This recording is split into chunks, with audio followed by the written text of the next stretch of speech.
Message is intended for anyone who aims to sell. And newsflash, if you are living and breathing, you are selling something. Whether you are a musician, a business person, an entrepreneur, or you are a job seeker, there is something you are selling. And I'll give my example using the job seeker. If you are looking for employment, what do? You build a resume. Your resume contains what?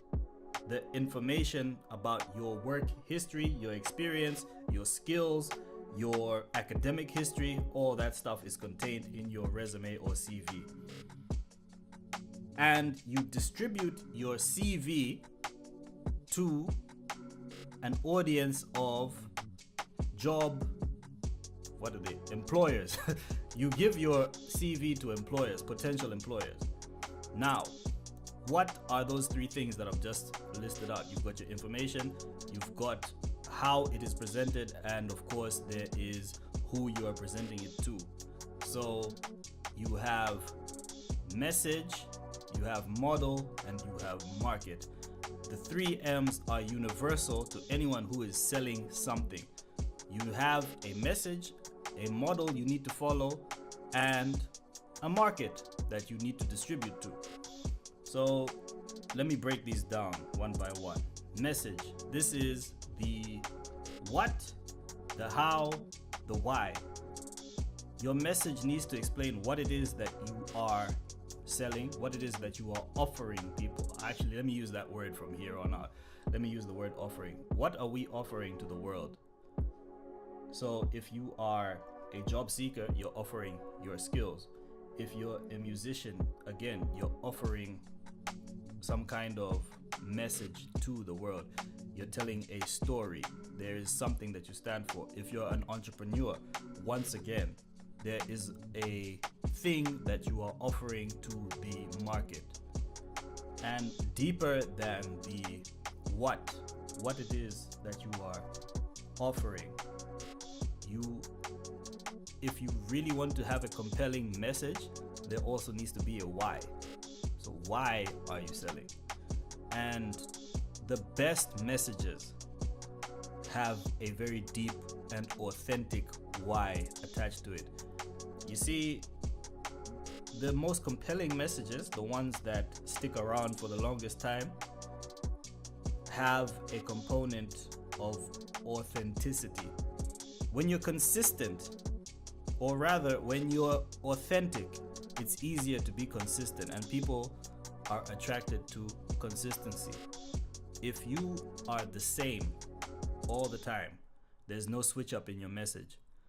People see you for what you are, or rather, it comes across as authentic. And the easiest way to be consistent is to actually be authentic.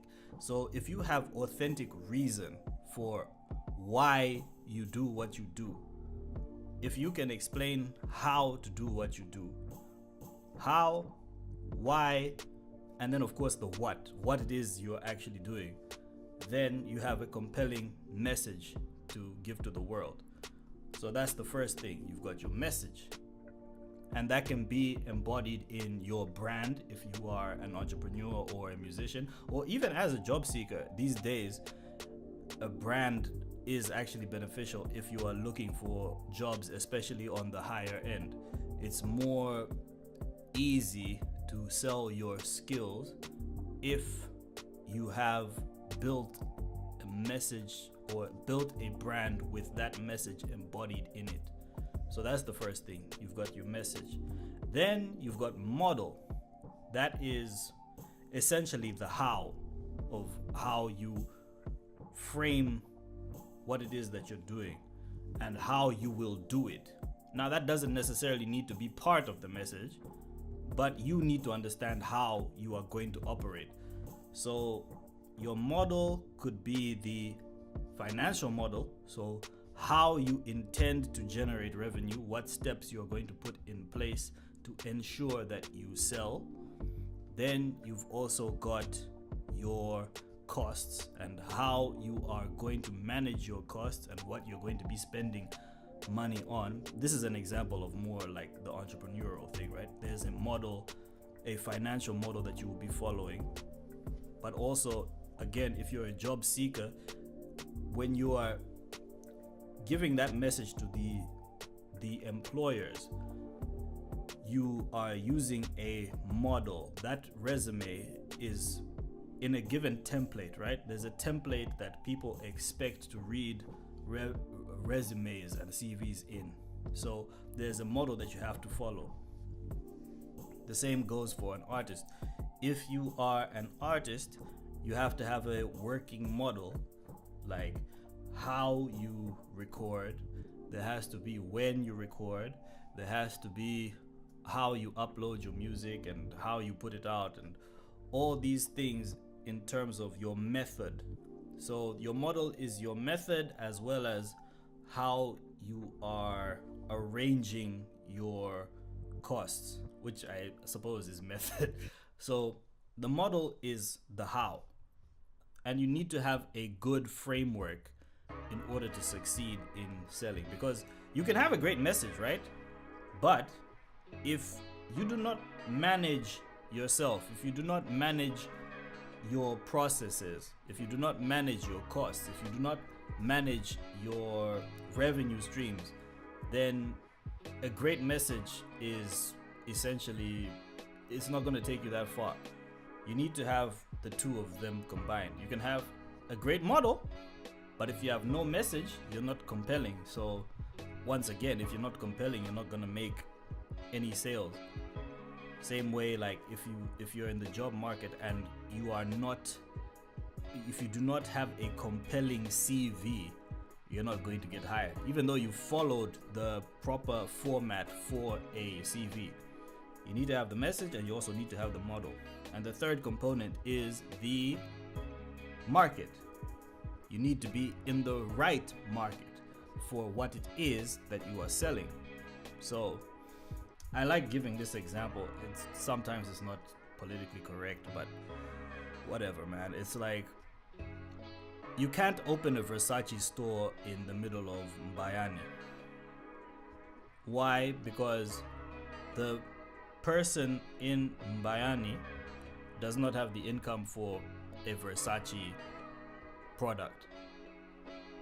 So you need to be realistic about where it is you're operating in, and you need to have the right message and model for that particular market.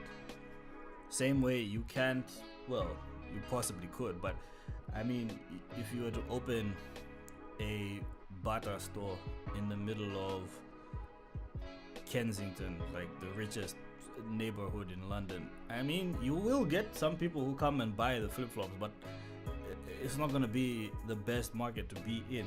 Like, your market and your message and model need to align. You need to have all three if you want to be as successful as you can be. That's just my opinion, but also it kind of works if you follow what brands do and what the most successful artists do and what the most successful job seekers do. They apply their message and model to the right market. You need to know who it is that you are targeting.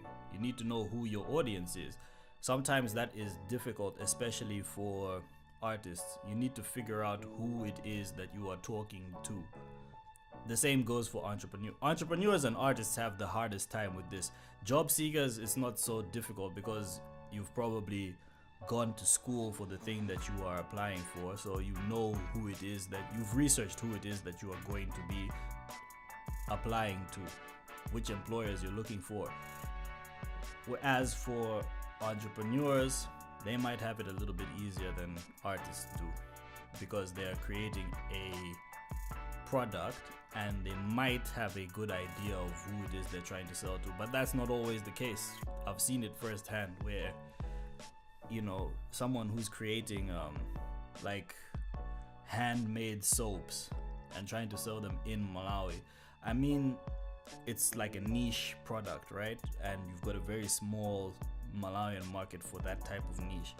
So that might not work out unless you are targeting a very specific niche, and you also have to be realistic about how many sales you're going to make there, right?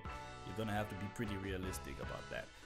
The same goes for the model. You might have the correct product and the correct message, but if you can't control your costs, you're not going to go very far in that business, because you're going to, accumulate costs that are too high to continue running, and then you might try bail yourself out with taking loans, and then you just end up in debt and you end up bankrupt, and that happens. So you have to have the right market, you have to have the right message, you have to have the right model. Otherwise, things don't work out as well as they could. Remember those 3 M's. That's my advice to you. If you have any questions, comments, concerns, let me know. This is a new format I'm using. I'm using my desktop, like the camera. So I just wanted to test this out and see how it works. And I don't know. It seems to be okay. I've just set up my camera. No, not my camera. Set up my microphone. I now have a mic arm, so I can record without having to hold it. I was holding it for the last 3-4 months, and now I've got a mic arm, and it's made things a little bit easier. I don't know. Let me know if this format works, because the camera on my iMac is not as good as the camera on my phone, so I don't know if this works. But one thing that is probably better is the audio. I'm yet to confirm this because I'm currently recording it, but I think the audio is probably better because I'm using the microphone. But you guys let me know.